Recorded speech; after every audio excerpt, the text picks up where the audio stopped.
Hi everyone, this is Michael of the Round Number One YouTube channel. Let's talk about something new on this channel. Let's talk about XFL. Now, according to Forbes, the XFL lost an estimated $60 million in just its first season. Some jobs reportedly even had to be cut. XFL ownership told Forbes that the XFL has capital commitments in place for years 1 through 4, and co-owner Gary Cardinal, who is the founder of Red Blind Capital, noted how he expects the XFL to be a cash flow positive business by 2027. For the next season, the league is projected $100 million revenue. ESPN pays the XFL $20 million per season. The XFL has a multi-year agreement that will last until 2027 with the Walt Disney Company and ESPN. Now, that term, cash flow positive, you might have heard that term before.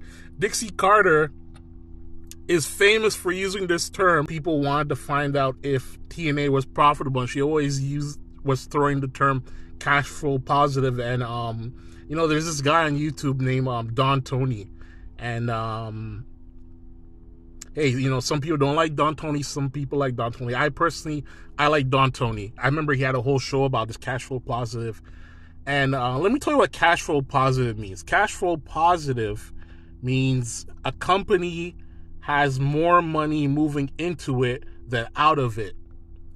Now, you got to understand, cash flow positive does not mean that a company is profitable. And profit is the amount of money left over after all expenses have been paid. And in relation to the XFL losing $60 million, sorry, there was a truck that passed by.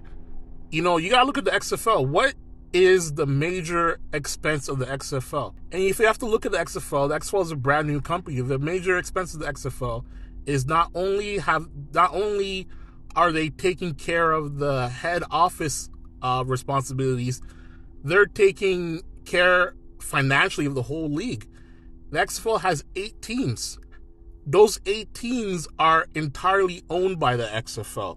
So they're not like the NFL, where the NFL has offloaded these teams to buyers. If they want top dollar on that new TV deal, they're going to have to expand to new markets. So we're looking at about 8 teams right now, possibly within the next, before 2027, we might be looking at an XFL that has 9 to probably even 10 or more teams, maybe 12 teams.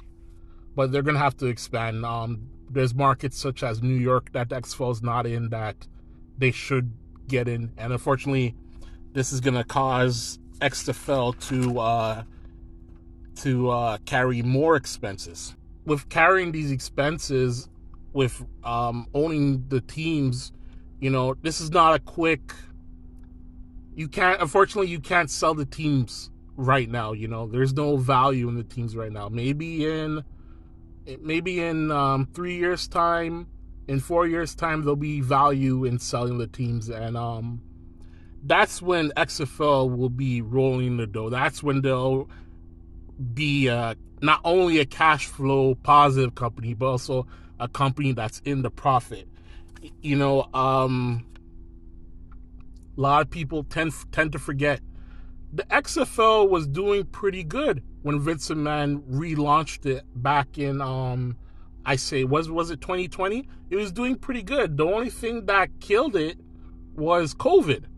Like, if COVID wasn't such a big deal, we could be looking at an XFL that could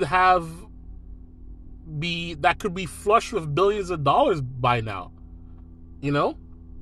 But unfortunately, I think the XFL being a $1 billion organization, I think it's coming. Within the next 5 years, I think it's coming. There's money out there. You have Vince McMahon, who is more richer than ever right now. If you don't think that he is not going to come back and invest back into the XFL, you're crazy. Vince McMahon will be back with his billions of dollars to invest in the XFL. Another thing you gotta consider, the Saudi investment fund. Could they be interested in the XFL? Could they be interested in purchasing the XFL? Could they be interested in purchasing teams in the XFL? Could they be interested in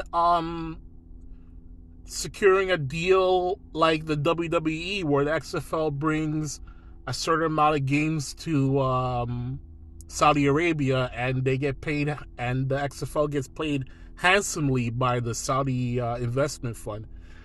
Like, do you know that they get that the Saudi investment fund pays WWE $50 million every time they throw a show in Saudi Arabia? $50 million. There's room for growth. A lot of people think that there's not room for growth, that there's no room for the XFL. There's room for the XFL. Television networks want live content. So, just as college football and the USFL found television deals with Fox and NBC, the XFL has room. And whether or not they stay on ESPN, they'll find another network to get on. There's room for the XFL. It will be $1 billion generating league in years' time. Just stay tuned. I guarantee it.